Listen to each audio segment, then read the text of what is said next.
On today's episode, we shall be focusing attention on the oil sector of Nigeria's economy. Of course, you do know that money, or is it oil money that it is called, is actually the lifeblood of Nigeria's economy. But there seems to be a debate going on, as it is at the center of national debate once again, particularly after the president signed an executive order 009 directing the restructuring of oil and gas revenue remittances to the Federation account. And this has sparked reactions across the industry. So we will be bringing you a special report on what this means for the oil sector, for millions of workers who work in that sector, and of course for the PIA Act, that's the Petroleum Industry Act, which this executive order seems to be in clash with. We'll also bring you experts' views on some of these developments.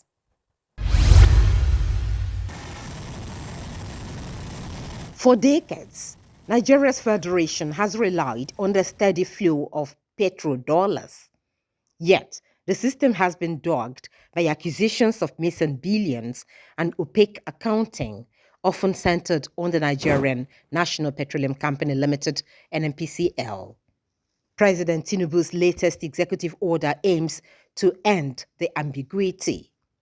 It mandates that all oil revenues, including royalty, tax, and profit oil, be paid directly into the Federation account, bypassing intermediate deductions. Federation revenues should actually enter the... Financial analyst Uche Uwaleke believes this is a win for the three tiers of government. He argues the move reaffirms Section 162 of the 1999 Constitution, effectively sealing the leaky pipes through which national wealth vanishes. When you consider these deductions, including the fact that even the penalties on gas flaring are also being warehoused in a fund called midstream and downstream, gas infrastructure fund, warehoused in a fund. So when you take into cognizance this 30% frontier exploration fund, the 30% management fee, the gas penalties that should also go to Federation accounts, which are not coming to the Federation account, you now realize that you have a lot of leakages. So what the president has done is to say, let's even follow the constitution, because I've had this argument. People have said executive orders are not supposed to override laws.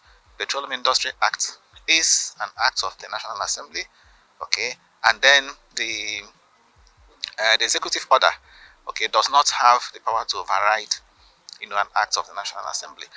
However, the directive hits a legal speed bump, the Petroleum Industry Act, PIA, of 2021. Under current law, NNPCL is permitted to retain 30% for frontier exploration and 20% for its own operations. Professor Emeritus Wumi Iledare, a leading voice in petroleum economics, views the order as a necessary fiscal intervention, but issues a warning, noting that the president's directive intersects with statutory frameworks that may require the National Assembly's intervention to avoid a legal stalemate. Adding to the complexity is the institutional role of the NNPCL. Omonigo Otanocha of the Federal University of Petroleum Resources, EFURU, argues that the company's dual identity as both a commercial player and a concessionaire creates a conflict that an executive order alone cannot solve. Executive orders, as you know, are short-term, mostly within the lifespan of the current administration. So to give it a proper bite, they need to bring all key stakeholders in. We mentioned host communities, kind of have a whole of society, a whole of government approach, so that this particular bill will not be seen as there will be strategic communication.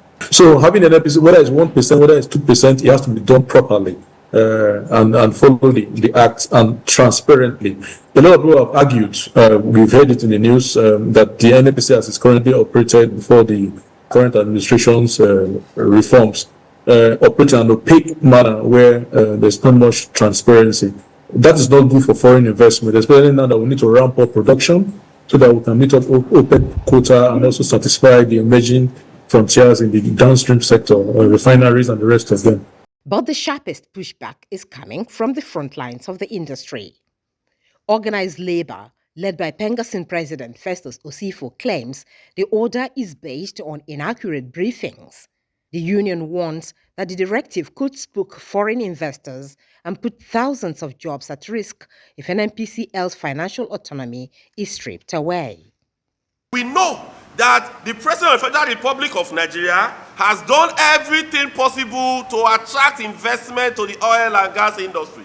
We cannot use one single executive order to set aside all the good work that the President had, embarked upon since he assumed office, as far as the oil and gas industry is concerned. So this is quite troubling, this is quite alarming, and we want the President to act fast, because not doing this is going to jeopardize the gains that we have made since the PIA was enacted in August 2021.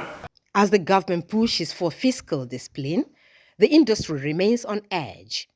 The consensus among experts is clear. Transparency is vital, but it must not come at the cost of legal certainty. Nigeria's oil sector is the engine room of the economy. And while Executive Order 009 signals that it is no longer business as usual, but time for accountability, the government faces a delicate balancing act. Well, the coming weeks will determine whether this directive will be bolstered by legislative amendment or if it will face a showdown in the courts.